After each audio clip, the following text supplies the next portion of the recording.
we as photographers, we're dealing with so many different like locations, lighting scenarios, humans. There's like so much variety in color and lighting all the time that I think we have this idea that in order for our work to be recognized as ours, it has to be consistent in a way. And there is a way of attaining that. You just have to figure out your editing style in all the different lighting situations. You know that feeling when you're like scrolling through Instagram and you have a feeling that that's someone's work? It's really fun to get to that point, right? But don't feel too much pressure to get there too fast. Like take it easy. But what has worked for me really well, and this could be with whatever base preset you want to start off with. So for example, I purchased a Visco pack. I played around with all the different presets, I picked one that worked for me the best. And then over time, I ended up adjusting things and changing things and realizing that I wanted one preset to work across the board on all my sessions, on all my weddings, as much as best as possible.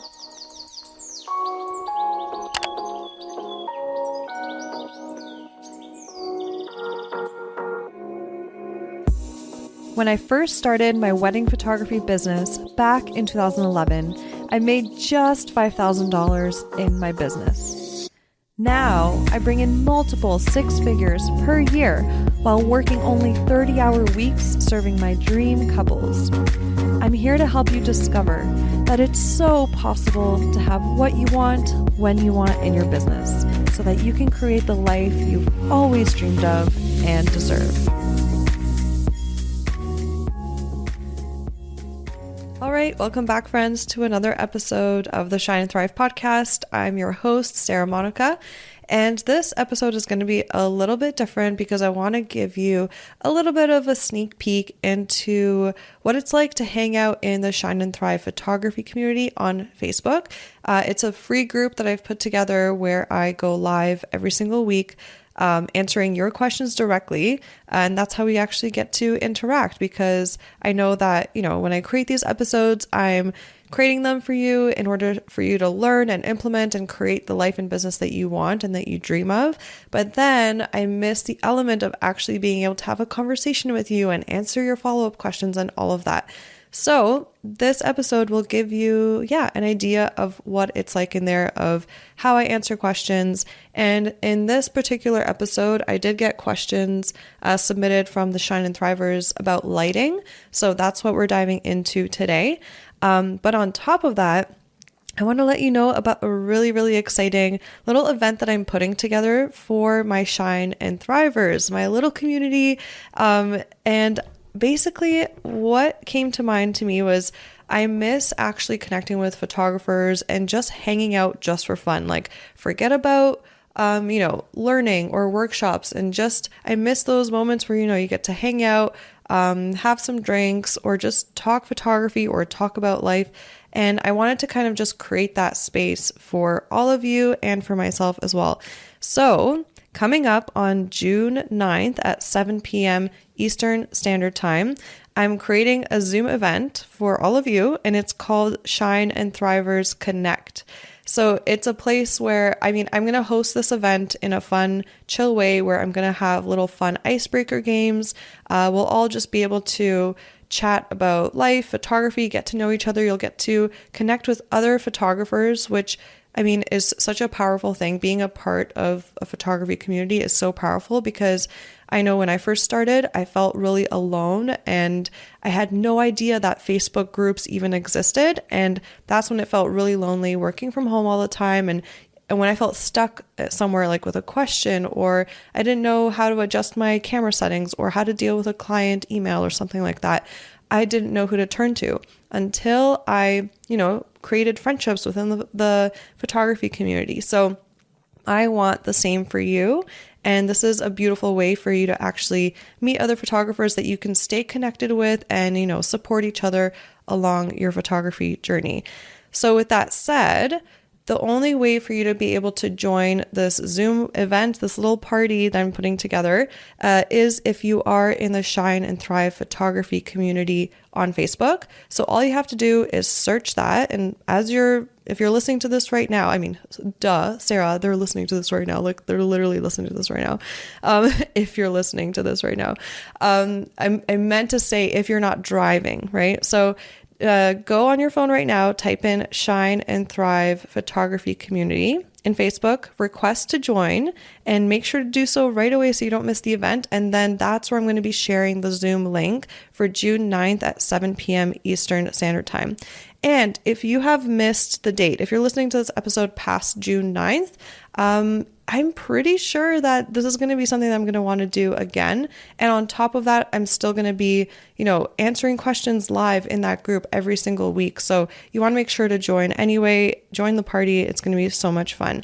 What else did I want to say? What else did I want to get off my chest? I think that's pretty much it. Yeah. So just enjoy this episode. All about lighting and me answering questions from the community. And I cannot wait to see you at the event. It's going to be so fun. Oh, that's what I forgot to say. So on top of it being like a fun little party, I'm also going to draw one lucky Shine and Thriver that's going to be live there during the event. I'm going to do a free live coaching session for them to help you. It could be you, right? To help you with a question that you have, a problem that you're dealing with. And I'm going to do it live in front of everybody. And whether you're the one getting coached or whether you're listening in on it, there's so much that you can learn. And I just thought it would be so fun to kind of have an event where it's we play a lot and then let's all learn a little bit and then let's keep playing. And if you believe in angel numbers, which if you follow me, you're like, yeah, Sarah, I know you love your angel numbers. When I said that, I saw 444 on my podcast recorder here, and 444, I was born at 4:44 a.m. So that's my biggest, my most powerful angel number. So I'm like, okay, yes, this is going to be so epic, so fun. So you want to make sure to jump on that call. So, cause you can be, possibly drawn to win that free coaching session right live in the event, and it's going to be so much fun. On top of that, I want to say this isn't like a webinar or a masterclass or anything like that, where at the end I'm going to offer you either a course or a resource like that. It's straight up just for you. Let's have fun and let's not worry about, enrolling in any courses right now. I want you to just take a mental break and just enjoy connecting with me and other photographers in this community. So yeah, that's pretty much it. Enjoy this episode, and I cannot wait to see you in there and connect with you face to face on Zoom. Drinks will be welcome too. That's why I made it at 7 p.m. So it's going to be so much fun. All right, enjoy the episode. Welcome everybody. Happy Wednesday. I just got back from a run that I didn't want to go on, but I was like, you know what? I know that I'm going to feel better when I go for a run. So I did it, and I even went for a shorter one that I normally do, because I knew that I just wanted to get my heart pumping, my energy up, and now I feel like $1,000,000. So this is your inspiration. If you were like, I want to work out today, but I don't feel like it, just do it. The hardest part is literally tying your shoes or getting on your mat or whatever. And just remember, the future you will thank you. Your future self will thank you. So tell yourself that as well. Okay, so for today's Ask Me Anything, I have 2 questions that were pre-submitted. And as always, feel free to ask questions live here. And I love the 2 questions that were submitted because they're actually about lighting, and both of them are about lighting. So this is perfect. We can kind of stay focused on that one topic today, unless anybody else dives in with a question around any other topic. That's totally cool with me. So first question is from Eleanor. She says, hey Sarah, how do I handle harsh sunlight when you cannot choose the location where the pictures will take place from 10 a.m. to 4 p.m.? She's like, those horrible shadows on faces, they scare me so much. Thank you so much. So that is something that I was so scared of when I first started shooting.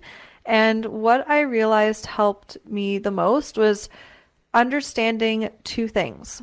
When you're shooting from 10 a.m. to 4 p.m. or even 5 p.m. and it's really bright outside, you want to look for 2 things. Either open shadows, which would be shadow under trees or under a building, where when you have your subject be just in the shadow where the sun isn't hitting them, but in front of them there's light on a surface, either on the grass or on the cement in front of them. It's actually bouncing off the ground and up into their faces. So that's where you can do an amazing job for family photos, especially on wedding days, right? On wedding days, we're dealing with like the spontaneity of not knowing how the light's going to be in all the locations and all of that. So, yeah, that works really well for me. And on top of that, if you are in a place where there's literally like no shade, it's a sunny ass day, you're in the middle of a field, for example, then you always want to make sure to find the spot where the sun is as much behind them as possible. So the beauty of it all is like there's this hand trick that I do where when you go like this, even right now as you're watching this video, go like this and take a spin around to wherever you are, right? So you're going to go like this and then you're going to see the light change. So what you're going to want to do in a really bright situation is you're going to want to look for not your hand being really bright like this, because right now I'm in open shade because I'm in front of a window, right? You don't want to look at your hand being bright. You're actually going to want the opposite. You're going to want the hand to be a little darker on your hand. And that means that the light is coming from the back. And that's what's called backlighting, right? So the thing you want to make sure that you do too is when you are shooting someone with backlight, you want to make sure that the sun isn't directly behind them. So let's say the sun is here and it's backlighting me, right behind me. If you're shooting directly at me with the sun right here, then you're gonna get like a lot of haze in your camera and glare and all of that. But if you make sure that the sun is at a 45-degree angle, so you have to position your subject so that the sun is behind them at a 45-degree angle, that means it's either hitting this part of the back of their head or this part of the back of their head. And then you'll be able to get beautiful images that way. You're going to have to overexpose a tiny, tiny bit in your camera. And actually, to be safe, you can even just keep the exposure right in the center, perfectly exposed, because your camera is going to think that you're shooting into the shadows. And so, well, actually, you are shooting into the shadows. So you're going to have to bring that up in post anyway. But the safest option is just to shoot with your exposure perfect in camera in the middle of the meter, and then you'll be able to edit it after. But those are my best tips, my best advice.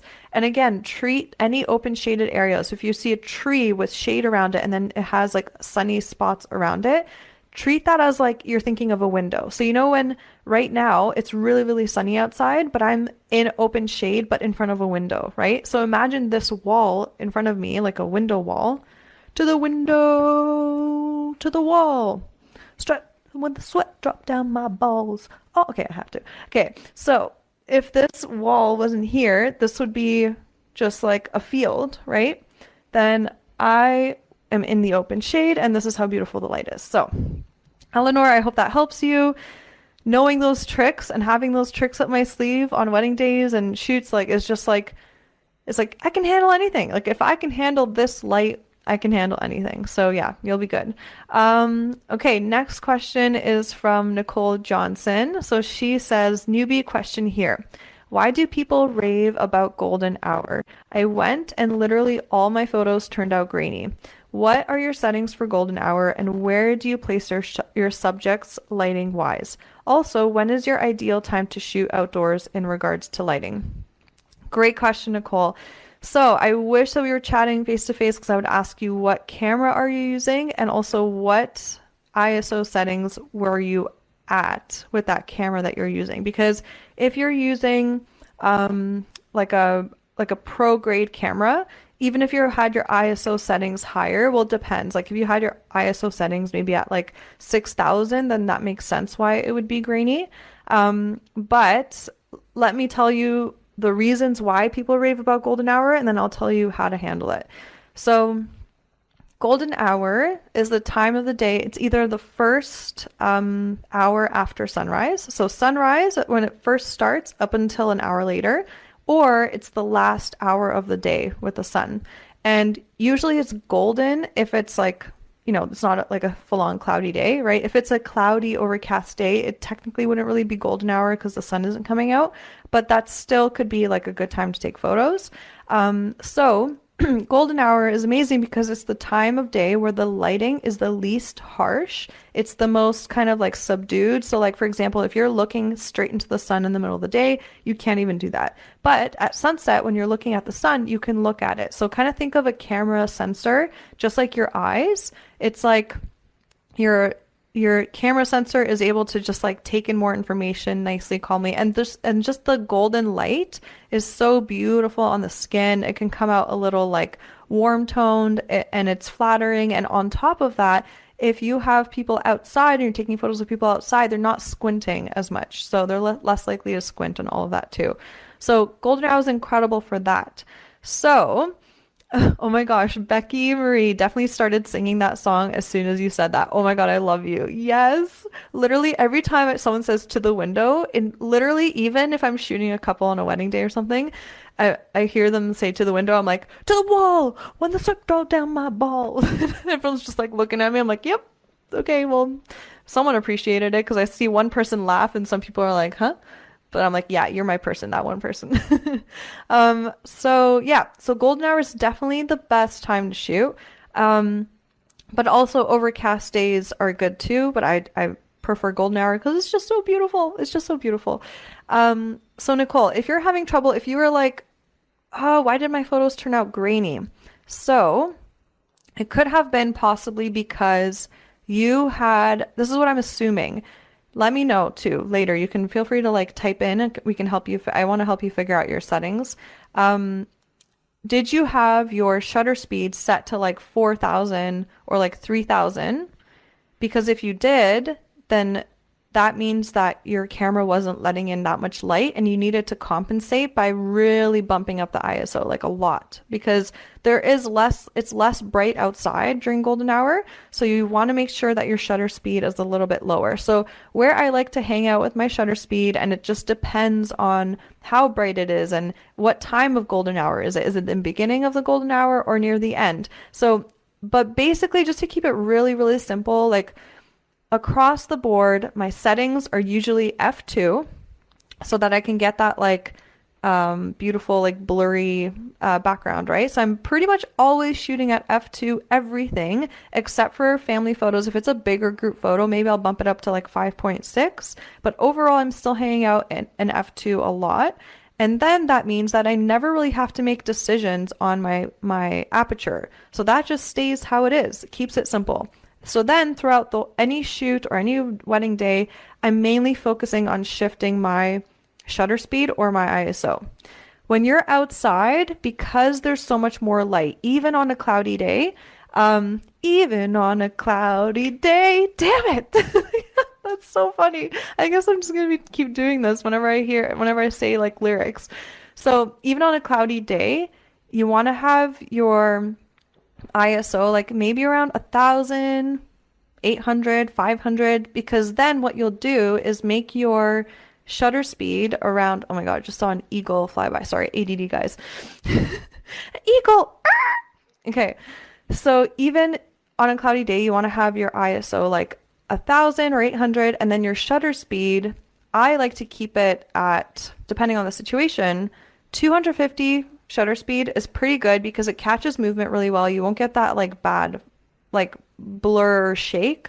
So it's kind of like at that point where it's like safe. You can still let in a lot of light without having to bump up your ISO to a crazy point, because the higher ISO, the more grain you will get.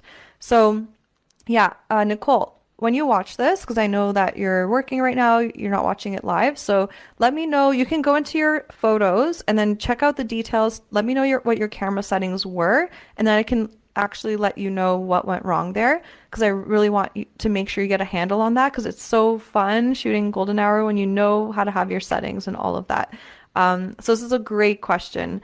And yeah, when you're asking me when is the ideal time to shoot outdoors, so pretty much the biggest time of, like, if you're going to be photographing weddings moving forward, I always suggest that we want to avoid like when the sun is at its peak up in the sky at the very, very highest point, because remember how earlier I said you want to have the sun behind people's heads a little bit.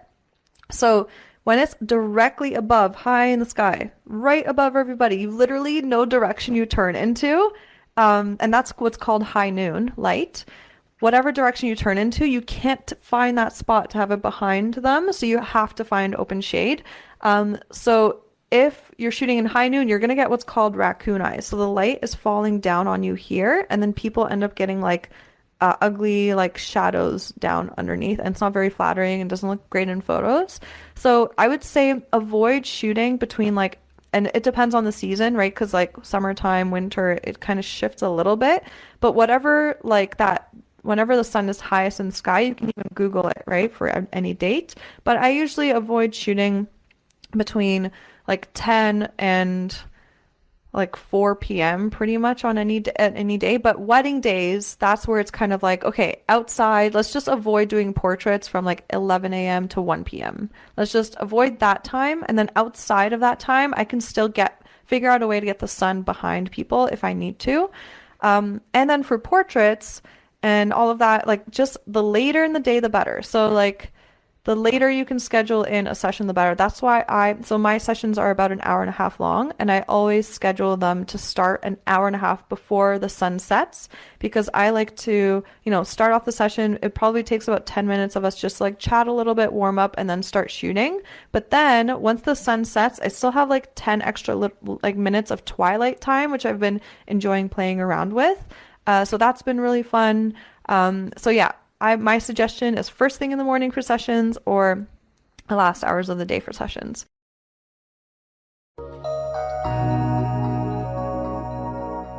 Attention, fellow wedding photographers and fellow wannabe wedding photographers.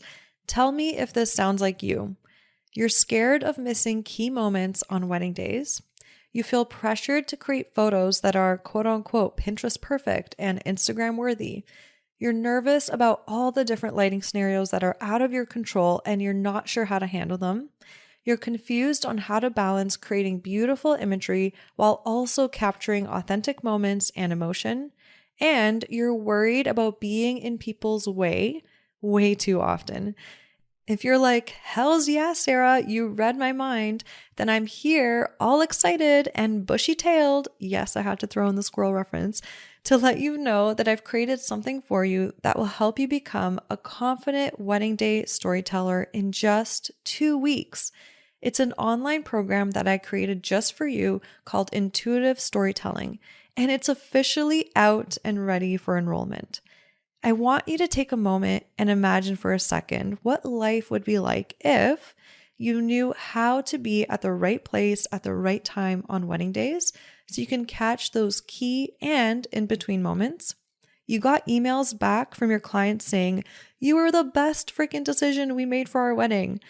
You also knew how to confidently create strong storytelling photos that people felt emotionally connected to. And you finally felt like an actual fly on the wall, aka people don't stare into your camera all day anymore. Well, it's all possible because I consistently experience these things myself.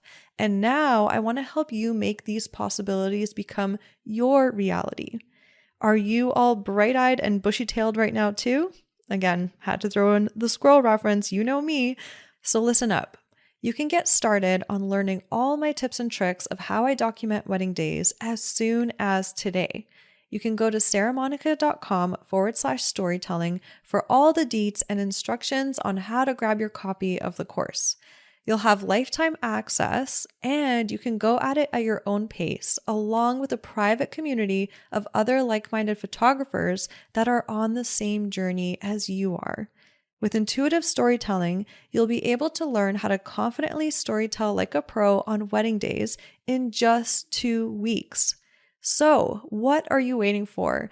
Uplevel your storytelling game this wedding season so that next year you'll be watching your inbox filling up with even more inquiries. Hello, referrals from this year's clients.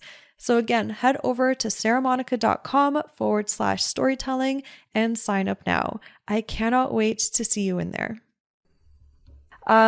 Catherine, yay, welcome. Catherine asks, would love to know any advice on shooting golden hour. I seem to struggle capturing couples with the sunset.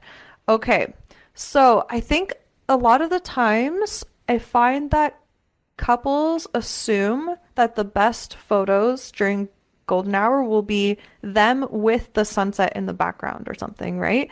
Catherine, let me know if that's kind of what you were thinking. Let me know if you're getting couples that are like, oh, can you get us with the sunset in the background? Because in that case, if you really wanted to do that, that's where like it can get a little more complicated because you need to have an external flash, and that's something that I don't really create. Because what happens is that the couple, if you're photographing the couple with the sunset behind them, their skin to where they're facing you is going to be a lot darker because literally the sun is behind them, so it's not illuminating the skin of where you're shooting, like the direction that you're shooting at them, right? So what happens is you would need to even out the light, the brightness of the sun in the back and the brightness of their skin. You would have to even it out for you to be able to expose them properly and the sunset at the same time. And that's where people start playing with like off-camera flashes and doing that. But that takes a little bit more, I think, what's it called? I mean, it doesn't have to be stiff, but a lot of photographers end up creating very posed shots because it's kind of like a little bit more of a production in a way. But you can always figure out a way to, hold a flash in your hand, pop it off as you're shooting. It takes a lot of work, maybe have an assistant and still have them running around. Wow, I just had that idea. I think I'm going to experiment with that because I've never even thought of trying that, but that could actually be really cool. So there you go, Catherine, that's an idea. But I know, I think what else you're saying. Oh, let me see here. I think you responded. Couples want that warm sunset look in photos, but it's never consistent with my work. I prefer open shades so I can keep the skin tones consistent.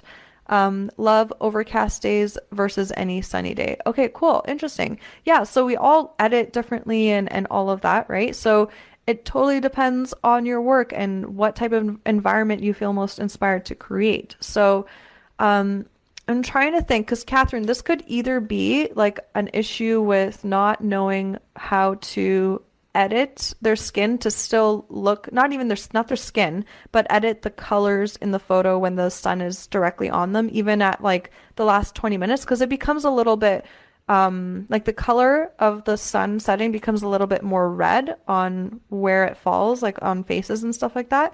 So maybe that's something that is to do with your editing, right? But also, Catherine, I know what you're saying because if you take a photo of them backlit with the sunset, you're able to keep like a certain color, like whatever. If you want your images to be warmer, it works. If you want them to be cooler, it works. But when you shoot the couple with the sun directly on them, even in the last, 20 minutes of sunset, it is a warmer tone. So maybe if you do edit cooler in general, then your work won't look consistent with your work, right? But what I want to ask you is, does that feel like, do you want to create those images, but you feel pressured to keep your editing looking consistent? Or do you not like those photos of like the sunlight directly on them that's warmer and it just doesn't excite you to create for people? Because those are like kind of like two different things, right? So what I would suggest is if you don't like those direct sunlight photos and you don't like creating them, it doesn't excite you, then don't worry about creating that unless your client specifically asks you for it. It's like, okay, like throw it in there and just do it for them, but you don't have to post it on your social media or anything, and you can just keep that to them because of course we all need to, at the end of the day, make our clients happy. So I don't know, does that work? I'm trying to think. One thing that I've learned is that we as photographers, we're dealing with so many different like locations, lighting scenarios, humans. There's like so much variety in color and lighting all the time that I think we have this idea that we have to, in order for our work to be recognized as ours, it has to be consistent in a way. And there is a way of attaining that. You just have to figure out your editing style in all the different lighting situations. Does that make sense? So what I have done was helped me so much to have my work be consistent. Like if someone looks at my work, they're like, that's Sara's. Like, like that, that feeling when you're like scrolling through Instagram and you have a feeling that that's someone's work. It's really fun to get to that point, right? But don't feel too much pressure to get there too fast. Like take it easy. But what has worked for me really well is developing a preset over time. And this could be with whatever base preset you want to start off with. So for example, I purchased a Visco pack way back when, I think it was like 7 years ago now, that really spoke to me. I played around with all the different presets, I picked one that worked for me the best. And then over time, I ended up adjusting things and changing things and realizing that I wanted one preset to work across the board on all my sessions, on all my weddings, as best as possible. And so I was able to kind of work on that and create it. And so now it's kind of like, okay, every wedding, this is the preset that I put on all my work and I adjust it as necessary. So maybe some weddings I have to adjust the preset to be a little bit warmer, and some would be like cooler or more exposure and all of that. But at the end of the day, that like base preset helps keep that consistent feel in my work for my work. So maybe I think you need to, Catherine, figure out a way to edit how you want to edit those images that like maybe goes with the preset you have, or develop a preset over time slowly that works in a lot of different lighting scenarios. So yeah, I hope that helps. At the end of the day, remember, do what you want to do as an artist.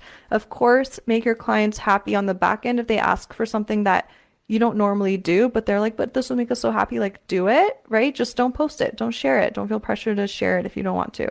Oh my gosh, I love these questions, they're so great.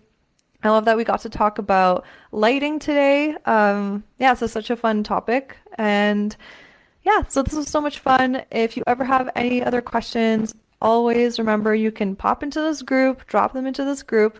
Also, super exciting announcement. So because I miss the photography community so much, like actually hanging out with you all in person, getting creative in person, goofing off in person, all that kind of stuff, I decided to create a free event for us Shine and Thrivers that are in the community. So only in this community, on Zoom. So everybody voted on the date, and it's going to be June 9th at 7 p.m. Eastern Standard Time. And I want to make it a little bit of a later time because I want it to be once we're done work. And for those of us that drink alcohol, we can have a drink. For those of us that don't worry. Like, you come with your tea, with your coffee, with whatever you want. And it's just going to be like a little fun get together. I'm going to prepare some games for us just to get to know each other in the community, and it'll be face to face. We'll be hanging out on Zoom. And on top of that, I'm going to pick one lucky Shine and Thriver to be coached by me for free live.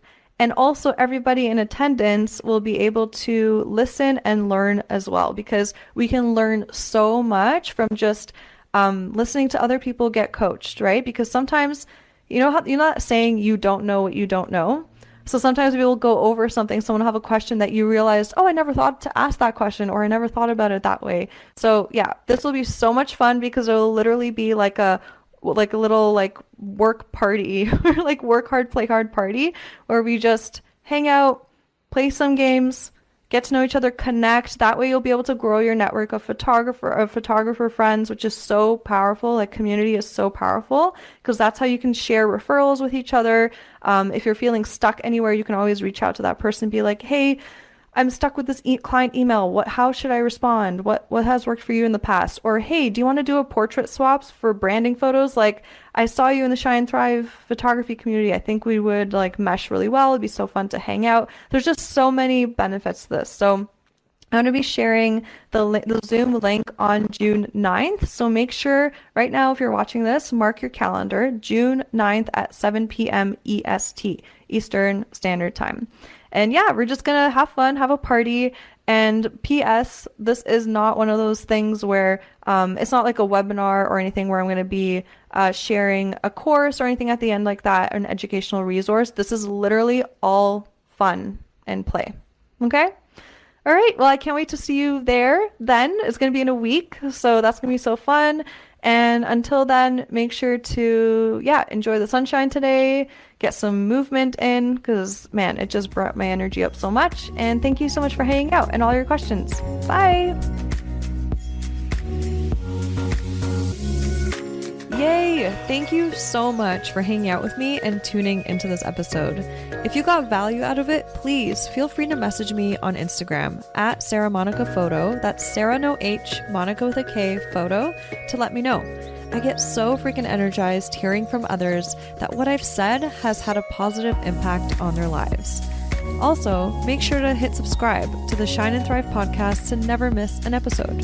I'm so grateful for you, and I'm sending you all the productive vibes your way so you have the best week ever.